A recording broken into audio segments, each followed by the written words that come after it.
Page number 194, 195,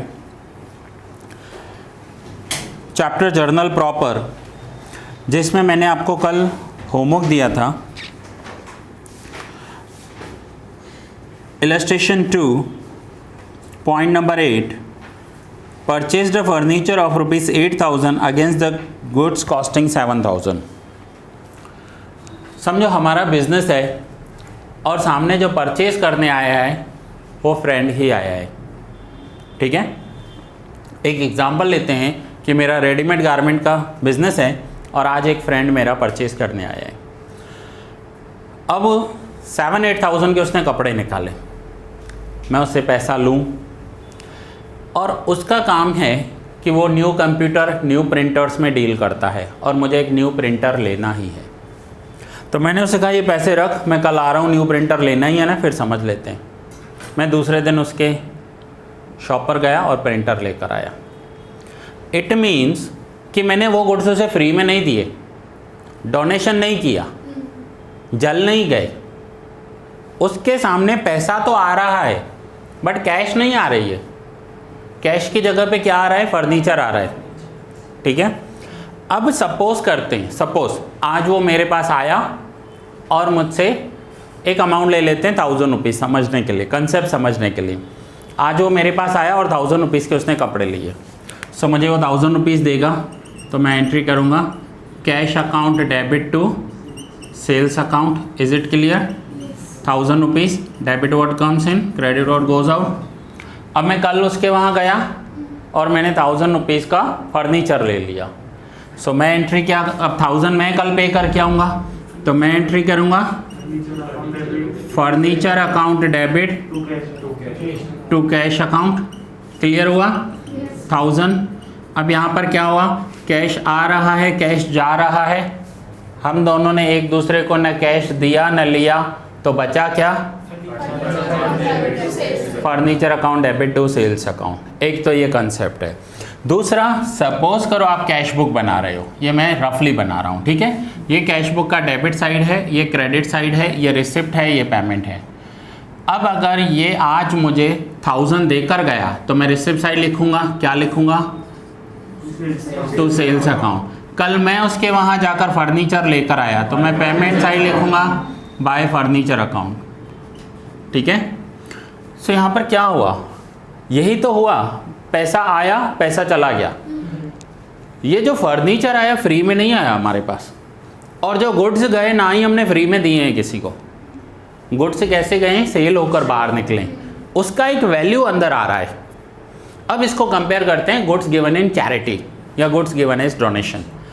जब मैं किसी को डोनेशन पे गुड्स दे रहा हूँ ना, तो गुड्स जा रहे हैं, सामने आ क्या रहा है? कुछ नहीं। मॉनेटरी वैल्यू तो नहीं आ रही, दुआएं आ जाए तो अलग बात है। मॉनेटरी वैल्यू, इकोनॉमिक वैल्यू तो कोई अंदर आ नहीं रही है। So goods goes out other than sale. इतना क्लियर हुआ? दूसरा, goods withdrawn for personal use. मैं घर ले गया गुड्स यूज करने के लिए, उसके सामने भी कोई मॉनेटरी वैल्यू नहीं आई। गुड्स स्टॉलन, उसके सामने भी कोई मॉनेटरी वैल्यू नहीं आई। गुड्स डिस्ट्रॉयड बाय फायर, कुछ आ ही नहीं रहा है, जैसे ऐसे लग रहा है वन वे ट्रैफिक है, सिर्फ जा रहा है। So that is called goods goes out other than sale. लेकिन यहाँ पर तो फर्नीचर आ रहा है, तो ये फर्नीचर आ रहा है, इट मीन्स ये गुड्स से सेल होकर जा रहे हैं बाहर, ठीक है। क्लियर हुआ? तो यहाँ पर सेल आना चाहिए, ओके। सो बुक में ये लिखा हुआ है कि purchase furniture account debit to purchase account, हो सकता है इनसे ये मिस्टेक हो गई है। हाँ, यही फर्नीचर बिजनेस में आ रहा है, लेकिन यही फर्नीचर अगर घर के लिए हो जाता ना तो यहाँ परचेज ही आएगा, क्योंकि वो ड्राइंग्स हो गए। अब ध्यान से समझना, मैं गुड्स यहाँ से घर ले गया, एंट्री क्या करूँगा? Drawings to. अब घर ले गया, घर ले जाके मैं क्या करूँगा वो तो देखना नहीं है। अब घर ले जाकर किसी को गुड्स देकर फर्नीचर ले लिया, तो यहाँ तो ड्राइंग्स टू परचेज ही होगा, क्योंकि यहाँ के लिए तो वो GGOTS ही हो गया। तो आगे एक एंट्री ऐसी आ रही है, कौन सी है? दोनों समझ लो कि अगर मैंने गुड्स देकर फर्नीचर लिया, बिजनेस में फर्नीचर आया, तो एंट्री करोगे furniture to furniture to sales. Goods घर ले गया या गुड्स देकर घर के लिए फर्नीचर लिया तो ड्राइंग्स टू परचेज आएगा, वो GGOTS हो जाएगा। अब पूरा कंसेप्ट क्लियर हुआ अच्छे से, ठीक है। और दूसरा अभी यहाँ पर एक डाइजेस्ट पड़ी थी, रेप्यूटेड कंपनी की डाइजेस्ट है, रेशम ले गई बाहर, वो आप देख लेना, बाद में उसमें मैं दिखाता हूँ। वहाँ पर फर्नीचर टू सेल्स ही लिखा हुआ है, ये हो सकता है प्रिंटिंग मिस्टेक हो गई उनसे, ठीक है। फिर भी अगर आपको स्कूल टीचर्स परचेज करवा रहे हैं, अब ये तो कंसेप्ट क्लियर हो गया, ठीक है, लेकिन स्कूल टीचर्स नहीं मानेंगे, बोलेंगे नहीं ये तो GGOTS है, बोलो हाँ जो आप बोलो।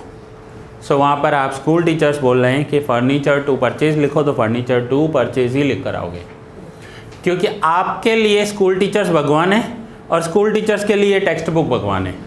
जो टेक्स्ट बुक बोल रहा है वो सही है, मिस्टेक हो गई तो हम मिस्टेक को ही फॉलो करेंगे। आया समझ में? सो कंसेप्ट क्लियर हुआ। कंसेप्ट क्या है कि एक में इकोनॉमिक वैल्यू आ रही है, हमारे पास कुछ ना कुछ आ रहा है जो वैल्यूएबल है, और दूसरा क्या है कि दूसरा है कि सामने कुछ भी नहीं आ रहा है। समझ में आया? क्लियर हो गया? चलो नाउ आज हम एक और सम करते हैं। हाँ और डाउट है बोलो, कौन सा?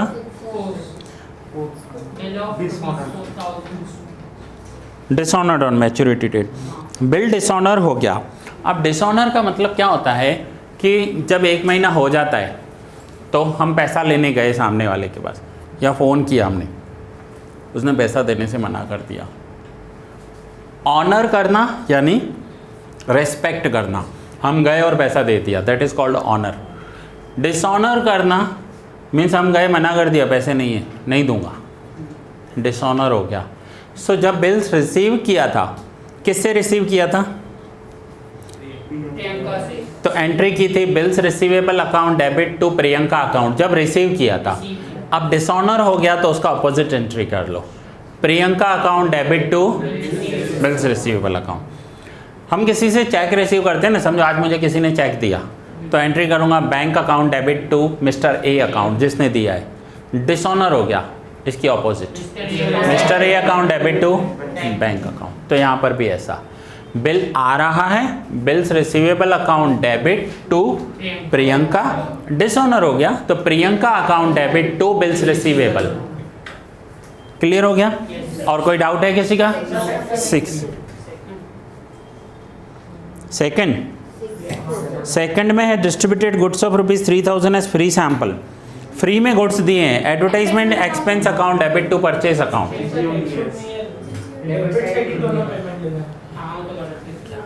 प्रिंटिंग मिस्टेक है, 3000 लिखा है, टू परचेज भी लिखा है, भूल से इधर प्रिंट हो गया है, उधर सामने नहीं हुआ है। ओके और दूसरा क्या है? 6। हाँ 6 वाली एंट्री, अभी एक मैं क्वेश्चन करवा रहा हूँ ना, उसमें आपका एक पॉइंट कवर हो रहा है, उसमें ये 6 वाली एंट्री आपकी कवर हो जाएगी, ठीक है? गलत लिखते हैं हो जाती है मिस्टेक। कल हमने 5 और 6 किया था ना, आज क्वेश्चन नंबर 7 करेंगे। So page number 199 question number 7, journal entry का फॉर्मेट बनाओ। आज मैं फॉर्मेट नहीं बना रहा हूँ, सिर्फ जर्नल एंट्री लिख रहा हूँ, ठीक है? फॉर्मेट मैंने आपको कल बताया था। एंड वंस अगेन आपको रिमाइंड करवा रहा हूँ कि जब भी आप एग्जाम में करोगे नरेशन लिख कर आओगे। नरेशन में आपको एंट्री रिलेटेड लिखना होता है, क्या लिख रहे हो वो जरूरी नहीं।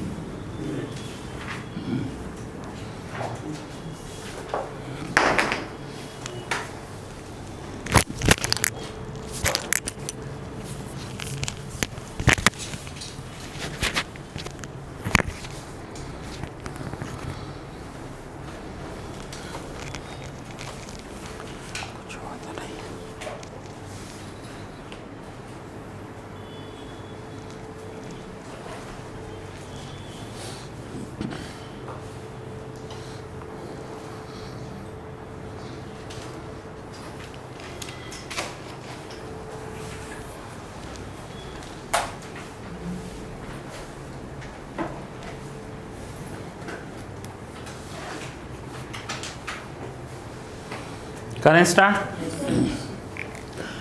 Record the following transactions in the journal proper of Shri Ekta. अब ये बात भी हमेशा समझ लो, अकाउंट्स में चाहे मेल नेम हो या फीमेल नेम हो, आगे श्री लगाते हैं, श्री एकता। देखो एकता तो ऐसे गर्ल नेम है, लेकिन फिर भी श्री लगाते हैं। ठीक है, ये पॉइंट 11th में भी है, 12th में भी आएगी। रेस्पेक्ट दे रहे हैं और कुछ भी नहीं। हर एक का अपना रेस्पेक्ट देने का एक वे होता है ना, ये भी रेस्पेक्ट दे रहे हैं। ओके चलो। 2014 March 1st brought furniture of 7,000, goods of 15,000 and machinery of 20,000 to start the business. Business start करने के लिए सारे एसेट्स लेकर आए। सो एंट्री होगी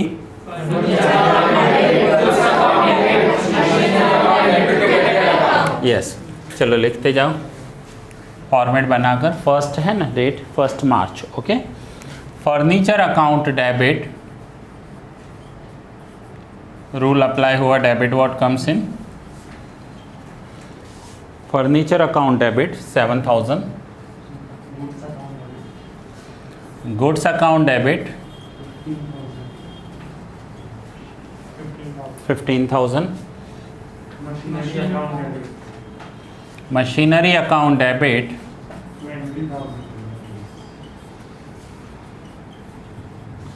20,000,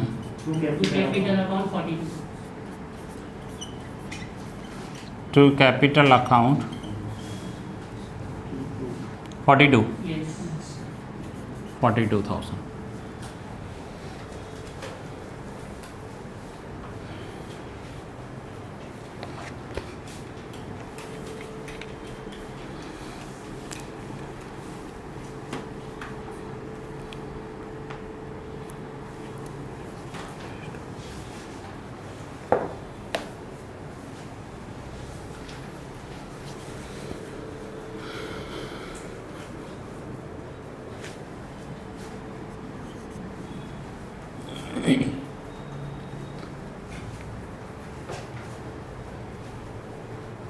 क्वेश्चन रीड करना सेकंड।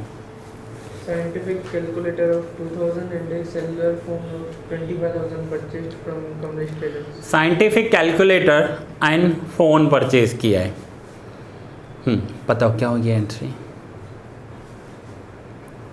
जर्नल एंट्री है ना। एक कैलकुलेटर परचेज किया है, एक फ़ोन परचेज किया है और कमलेश ट्रेडर से परचेज किया है। सो परचेज बुक में तो नहीं लिख सकते। हाँ, पहले हर्ष को चांस देते हैं, फिर आ गया तो।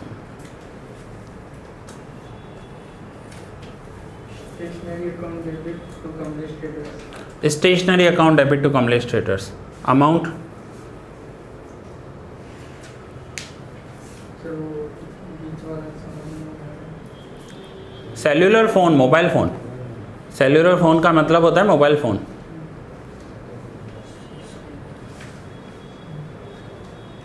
stationery account debit? Stationery account debit, cellular phone account debit to Kamlesh traders. Sir ये सेलुलर फोन को कुछ और बोलेंगे ना शायद इसमें। एसेट है ना।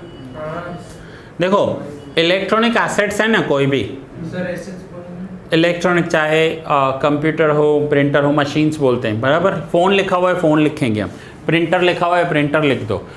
कंप्यूटर प्रिंटर की जगह मशीन लिख सकते हो, फ़ोन की जगह तो हम सेम फ़ोन ही लिखेंगे। लेकिन इसमें क्या होता है कि बाहर का बोर्ड बनवाया तो उसे फर्नीचर लिखते हैं। अब कैलकुलेटर कहाँ पर आता है? सो कैलकुलेटर स्टेशनरी में आता है। सो एंट्री होगी कैलकुलेटर 2000 का है। So stationery account debit, stationery expense account debit 2000, cellular phone account debit 25,000 to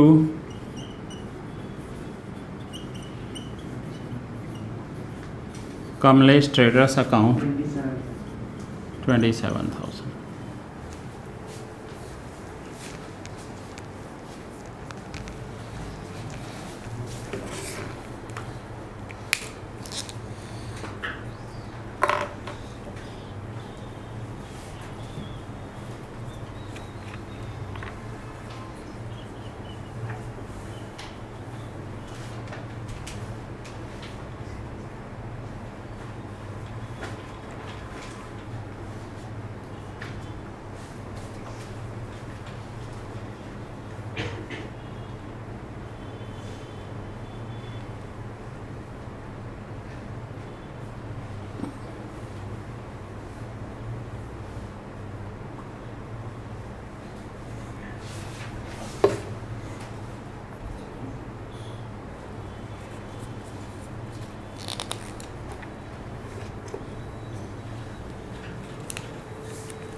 next,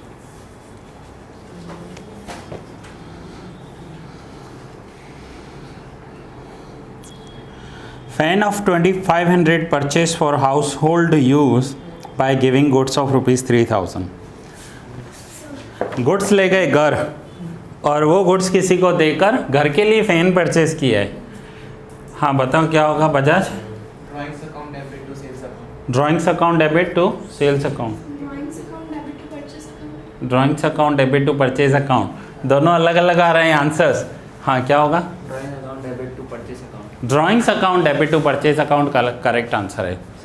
अभी अभी जस्ट समझाया मैंने ये पॉइंट, मैंने कहा था 2 पॉइंट होंगे।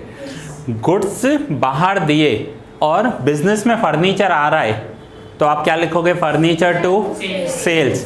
लेकिन गुड्स घर ले जाकर उसका कुछ भी कर रहे हैं तो हम ये कंसीडर करेंगे गुड्स घर गए। सो गुड्स घर गए हमारा हो गया ड्राइंग्स टू परचेज। अब घर जाकर जला देना उस गुड्स को, हमें क्या करना है? हम तो कुछ भी नहीं करेंगे। ड्राइंग्स टू परचेज हो गया। अब उसने वो गुड्स किसी को देकर फर्नीचर ले लिया, फैन ले लिया, तो घर के लिए लिया है ना। यहाँ पर तो ड्राइंग्स टू परचेज ही आएगा, सेल्स नहीं लिखेंगे। So drawings account debit to purchase. Sir 2500 का लिया पर हमने सामने 3000 की गुड्स दी। 3000 ही लिखेंगे, हमारे जितने गुड्स गए हैं ना उतना ही।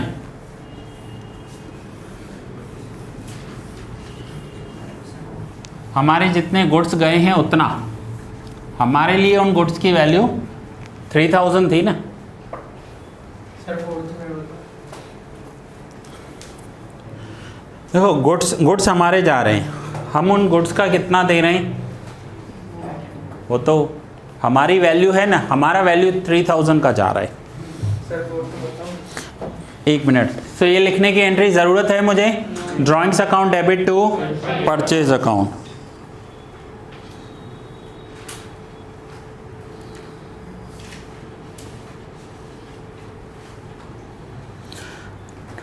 drew a bill of rupees 8000 to Namrata which she accepted, ही लिखा हुआ है mistaken, which she accepted and returned। नम्रता को हमने बिल भेजा है। Bills receivable account debit to Namrata account. Okay very good. क्या हुआ? Bills receivable account debit to Namrata account. हाँ सर यही होगा। यही होगा, ठीक है। Bills receivable account debit to Namrata account.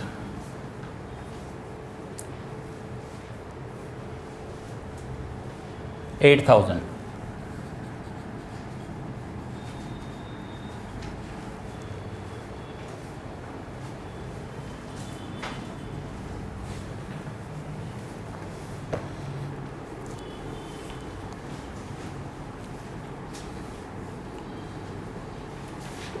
हो गया?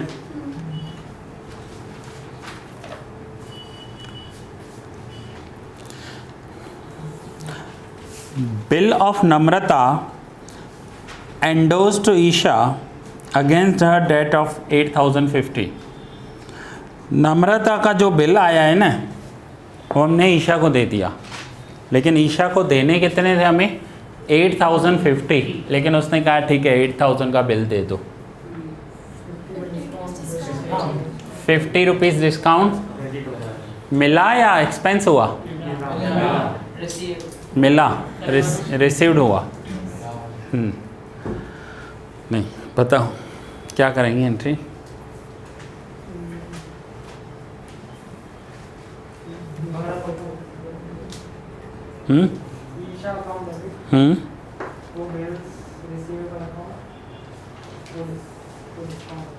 Okay very good.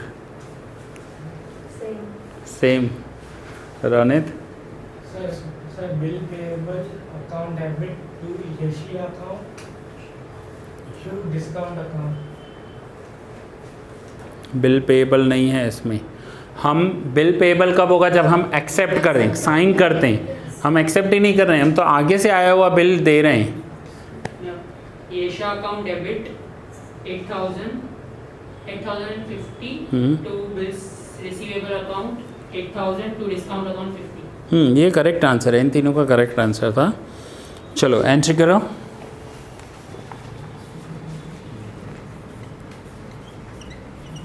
देखो हमें पे किसको करना है, Shah account debit 8050।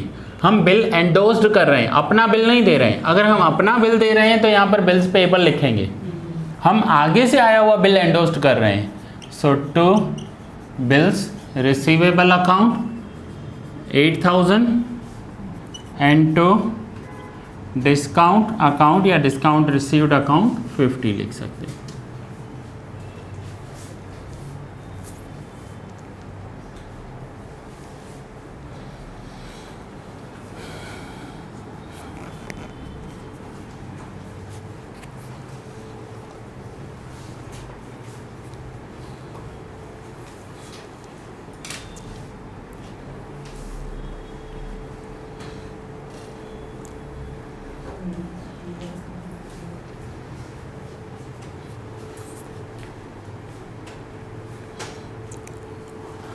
Talreja next entry बताना मुझे।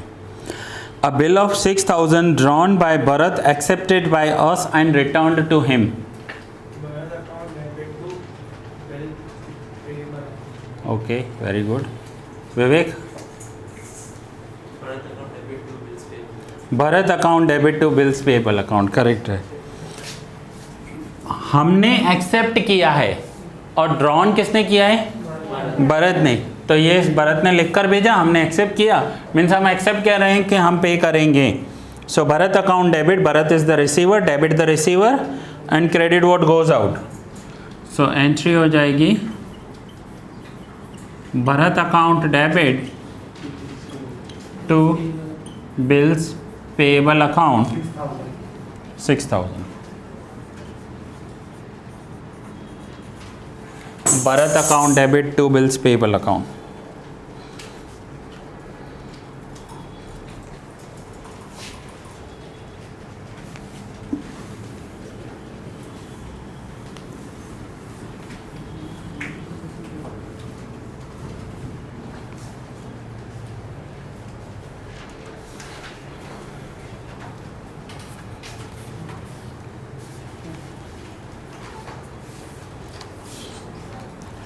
Jay Shuklani.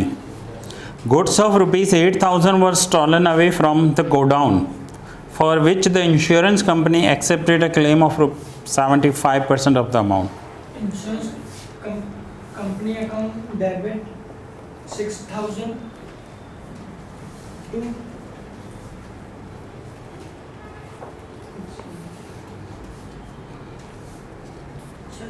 इसका मतलब क्या 75% का मतलब नहीं, इसको ऊपर स्टोलन अवे, चोरी हो गए। स्टोलन यानी चोरी हो गए। Keep account debit 2000 by purchase account 8000। By कहाँ आता है, नहीं, टू परचेस अकाउंट। ठीक है क्या होगा, आंसर सेम ही वही है, सेम ही। सेम यानी फिर से हाँ वैसे ही किया है, जैसे कि इंश्योरेंस कंपनी के 6000 और थीफ में स्टोलन हो गया उसके 2000 और परचेज अकाउंट में दीजिए। चलो एंट्री करो। Insurance company account debit 6000, Loss by stolen account debit 2000 purchase. Insurance company account debit 6000, loss due to good stolen या फिर लॉस बाय थेफ्ट या लॉस बाय स्टॉलन, जो लिखना है आप लिखो। लॉस दिखा रहे हो anyway. Loss by theft account debit 2000 to purchase account. अब कंसेप्ट क्लियर हुआ कि परचेज कहाँ आएगा, सेल कहाँ आएगा। देखो कितना अकाउंटेंसी डीप में है, माइनर्स अभी, लेकिन लॉजिक है ना उसके पीछे, क्यों लिखना है। काफ़ी न्यू टीचर्स होते हैं, पता ही नहीं है क्या करवा देते हैं।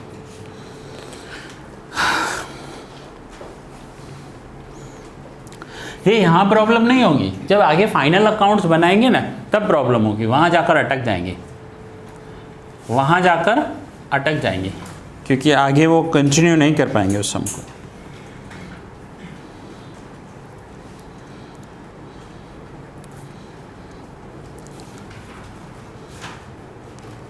हो गया क्लियर?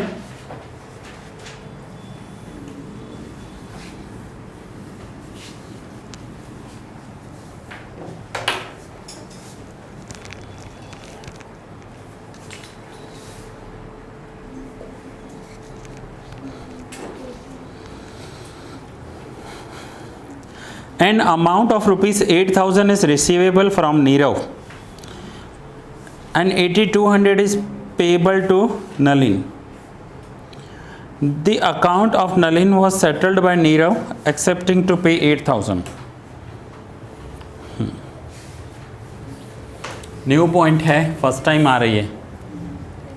हाँ ट्राई कर। Account debit to bills receivable account to discount account. फिर से बताओ।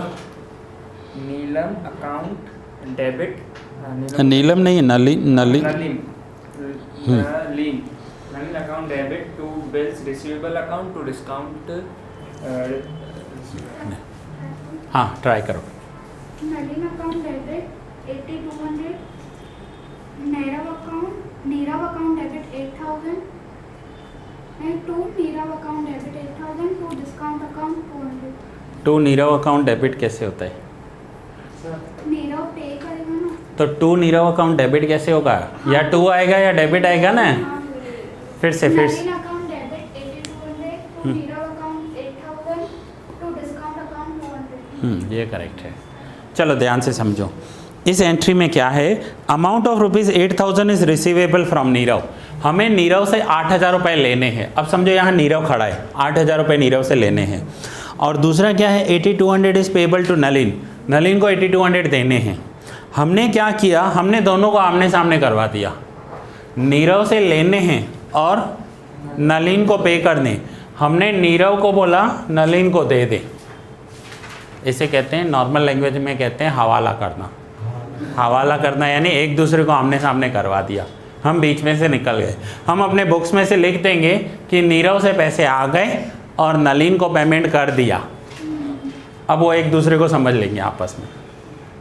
आया समझ में? और हाँ, ऐसा भी हो सकता है कि नीरव नलिन को पे नहीं करेगा, ऑलरेडी उसको लेने ही होंगे, सो वो आमने सामने हो गया। एनीवे क्लियर है? अब ये बताओ हमें लेना किससे है? नीरव से। सो पे कौन? अब नीरव पे करेगा। नीरव किसको पे करेगा? सो वो is the receiver Nalin and वो is the giver Nirav.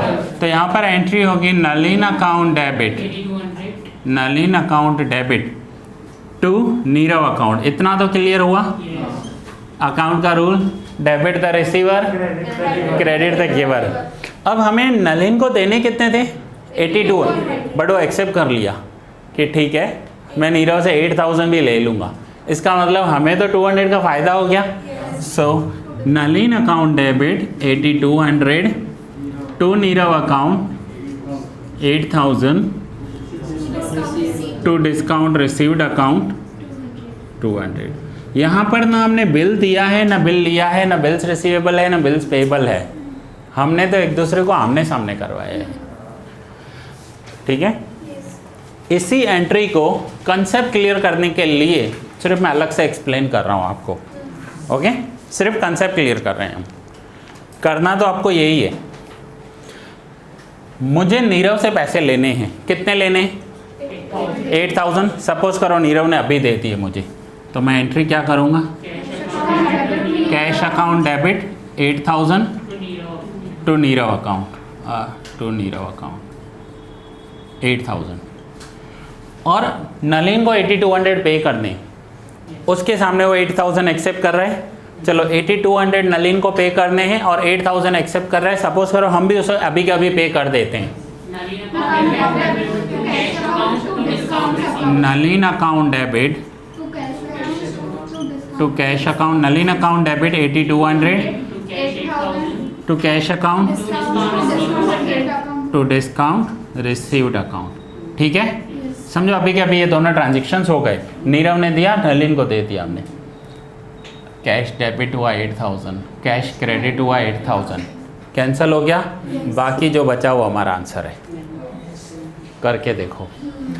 Nalin account debit बचा to Nirav account to discount received account. अगर इसका पोस्टिंग भी करोगे तो भी यही होगा, कैश बुक में रिकॉर्ड करोगे तो भी यही होने वाला है, ठीक है। बट अगर रियल में पैसा आया होता तो वो फिर कैश बुक में रिकॉर्ड हो जाएगा ना। ये जर्नल प्रॉपर हम बनाते क्यों हैं? क्योंकि परचेज बुक या कैश बुक में हम रिकॉर्ड नहीं कर पाते। सो ये कंसेप्ट है, ये आपका आंसर है जो आप लिखोगे। चलो नोट डाउन कर लो। मैं एक आंसर करेक्ट था, वो क्लियर हो गया? डाउट जो इलस्ट्रेशन में था ऐसा ही एक डाउट था जो आप पूछ रहे थे ना कि इलस्ट्रेशन में वही था, एक दूसरे को आमने सामने करवा दिया।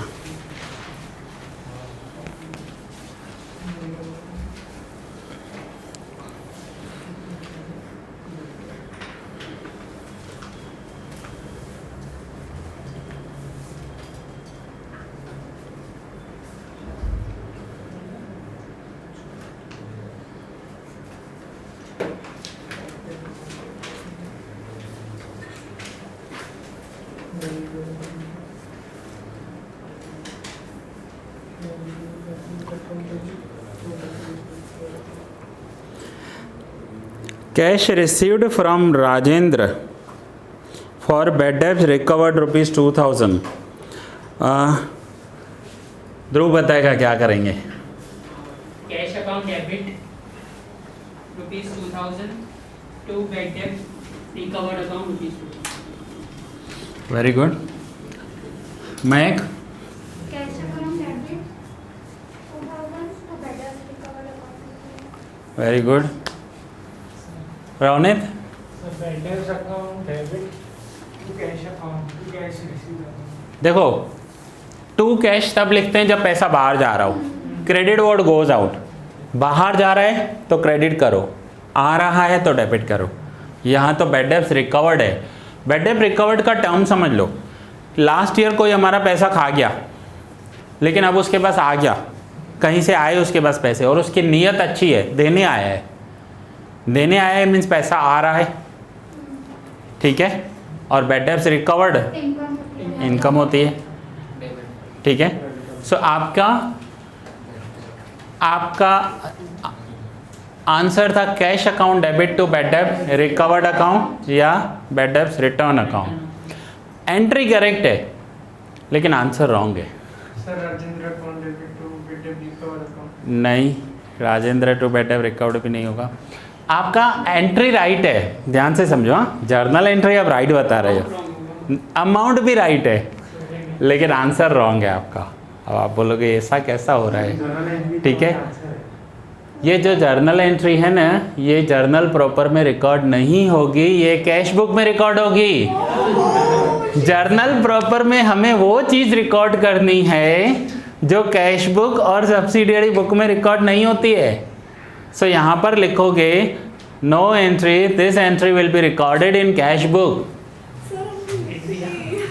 जल्दी कर रहे थे, मैं देख रहा था। आपकी एंट्री करेक्ट है, आपका आंसर रॉन्ग है। आप एंट्री बता रहे हो, मैंने आपसे एंट्री नहीं पूछी। रिकॉर्डिंग्स में देखना, मैंने ध्रुव से पूछा, ध्रुव क्या होगा, क्या होगा। मैंने ये नहीं बोला ध्रुव मुझे एंट्री बता, मैंने क्या कहा, क्या होगा इसका। ये कैश बुक में रिकॉर्ड होगी, ये यहाँ रिकॉर्ड ही नहीं होगी। आपको वो ट्रांजेक्शन्स यहाँ रिकॉर्ड करने हैं जो cash book, purchase book, sales book में रिकॉर्ड नहीं हो पाते हैं। क्या कर रहे हो आप? हाँ, नीचे नोट लिख दो, नोट लिख दो, नो एंट्री, फिर नीचे लिख दो this entry will be recorded in cash book. यहाँ पर नहीं, यहीं एंट्री के सामने। जैसे नॉन इकोनॉमिक ट्रांजेक्शन कैसे लिखते थे बीच में, वैसा लिखो 9th के सामने, this entry will be recorded in cash book. इतना लिखोगे तो भी चलेगा। This entry will be recorded in cash book. Journal proper में क्यों रिकॉर्ड करें? अब एक बात बताओ, जर्नल प्रॉपर का मैंने डेफिनेशन दिया था पहले दिन ही। क्या बताया था, क्या रिकॉर्ड होता है इसमें? जो सब्सिडी बुक्स में नहीं होता है और कैश बुक में नहीं। जो कैश बुक में रिकॉर्ड नहीं होता, सब्सिडियरी बुक में रिकॉर्ड नहीं होता, वो यहाँ रिकॉर्ड होता है। 95 से लेकर 99% एंट्रीज कैश बुक में और सब्सिडियरी बुक में रिकॉर्ड हो जाती हैं। तो ये पैसा आया है ना, सो पैसा आया होगा तो कैश बुक का रिसिप्ट साइड होता है ना, वहाँ रिकॉर्ड हो गया होगा ना, जर्नल प्रॉपर में क्यों लेकर आएंगे उसे। सो ऐसे भी आएंगे, ध्यान रखना इस पर। ₹300 is payable to Manoj for interest. Manoj को इंटरेस्ट पे करना है 300 rupees. Interest account debit to outstanding interest account. Okay, interest account debit to outstanding interest account, entry correct है, बट यहाँ पर आउटस्टैंडिंग इंटरेस्ट तब लिखेंगे जब अनपेड इंटरेस्ट हो, या नेम दिया हुआ है ना, तो आउटस्टैंडिंग इंटरेस्ट की जगह उसका नेम लिख दो। बट सर पे ठीक है, करनी है, हाँ एंट्री करेक्ट है, रॉन्ग नहीं जाएगी। Interest account debit to outstanding interest account, या अनपेड इंटरेस्ट अकाउंट लिख सकते हो, या फिर interest account debit to Manoj account. Okay, चलो सो लिखो interest account debit to outstanding interest account, और लिखो interest account debit to Manoj account. एक लिखना, दोनों में से कोई भी। Interest account debit to Manoj account लिख दो। चलो, interest account debit to Manoj account.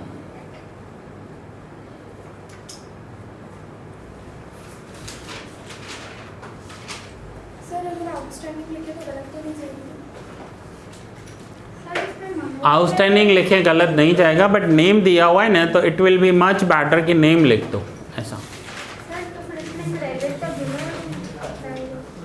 Liability है मनोज, वो अप्लाई होगा। Liability, Manoj is liability. देखो यहाँ पर लिखा होता ना कि अनपेड इंटरेस्ट ₹300, तो interest account debit to unpaid interest या आउटस्टैंडिंग इंटरेस्ट लिखो, लेकिन नेम दिया हुआ है ना, तो ज़्यादा बेटर लगेगा नेम के साथ। रॉन्ग नहीं है, बट नेम के साथ बेटर लगेगा। ये तो ऐसी वाली बात हो गई,